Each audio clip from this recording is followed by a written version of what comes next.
ದುಬೈಗೆ ಹೋಗಿ ಸೇರುವ mini vlog ನಿಮ್ಮೊಂದಿಗೆ ಶೇರ್ ಮಾಡ್ತಾ ಇದ್ದೀನಿ. ತುಂಬಾ ಜನ ಮನೆ ಕುತ್ಕೊಂಡು ಸಂಪಾದನೆ ಮಾಡಬೇಕು ಅಂತ ಅಂದಿದ ತಕ್ಷಣ ಅಯ್ಯೋ ಇದು ಯಾವುದೋ ಒಂದು ಸ್ಕ್ಯಾಮ್ ಅಪ್ಪ ಅಂತ ಅನ್ಕೊಂತಾರೆ. ಫಸ್ಟ್ ಆಫ್ ಆಲ್ ನೀವು ಅರ್ಥ ಮಾಡ್ಕೊಬೇಕಾಗಿರೋದು ಇದು ಯಾವುದೇ ಮನೆ ಕುತ್ಕೊಂಡು ಸಂಪಾದನೆ ಮಾಡೋದಂದ್ರೆ ಡಿಜಿಟಲ್ ಸ್ಕಿಲ್ಸ್ನ ಕಲಿತು ಆ ಡಿಜಿಟಲ್ ಸ್ಕಿಲ್ಸ್ನ ಯೂಸ್ ಮಾಡಿ ಸಂಪಾದನೆ ಮಾಡುವಂಥದ್ದು. ಇವಾಗ ಎಷ್ಟೊಂದು ಜನ ಡಿಜಿಟಲ್ ಸ್ಕಿಲ್ಸ್ ಯೂಸ್ ಮಾಡಿನೇ ಮನೇಲಿ ಕುತ್ಕೊಂಡು ಸ್ಮಾರ್ಟ್ಫೋನಲ್ಲಿ ಸಂಪಾದನೆ ಮಾಡ್ತಿದ್ದಾರೆ.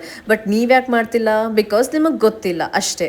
ಅದಕ್ಕೆ ಅಂತ ಆನ್ಲೈನಲ್ಲಿ ಎಲ್ಲರೂ ಹೇಳೋರು ಸತ್ಯ ಹೇಳ್ತಾರೆ ಅಂತಲ್ಲ, ಸ್ವಲ್ಪ ಜನ ಸ್ಕ್ಯಾಮ್ ಮಾಡೋರು ಇದ್ದಾರೆ. ಬಟ್ ಅದು ನೀವು ಹುಷಾರಾಗಿರಬೇಕು.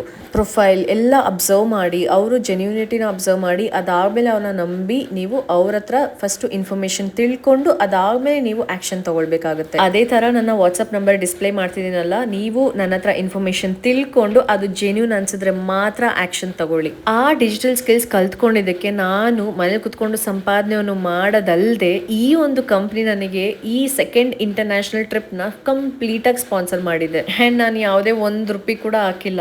ಇಂಥ ಲಕ್ಸುರಿ ನಮಗೆ ಬೇಕಂದ್ರೂ ನಾವು ಪಡ್ಕೊಳಕ್ಕಾಗಲ್ಲ. ನಾವು ಎಷ್ಟು ಸೇವಿಂಗ್ಸನ್ನು ಮಾಡಬೇಕಾಗುತ್ತೆ. ಸೇವಿಂಗ್ಸ್ ಮಾಡಿದ್ರೂ ಅದು ಬೇರೆ ಬೇರೆ ಏನಕ್ಕೂ ಹೋಗುತ್ತೆ. ಒಂದು ಬೇಸಿಕ್ ಮಿಡಲ್ ಕ್ಲಾಸ್ ಹುಡುಗಿಯಾಗಿ ನಾನಿವತ್ತು ಇಷ್ಟು ಲಕ್ಸುರಿ ನೋಡಿದ್ದೀನಿ ಅಂದರೆ ಡೆಫಿನೆಟ್ಲಿ ನೀವು ಆ ಕನಸನ್ನ ನನಸು ಮಾಡ್ಕೊಬೋದು.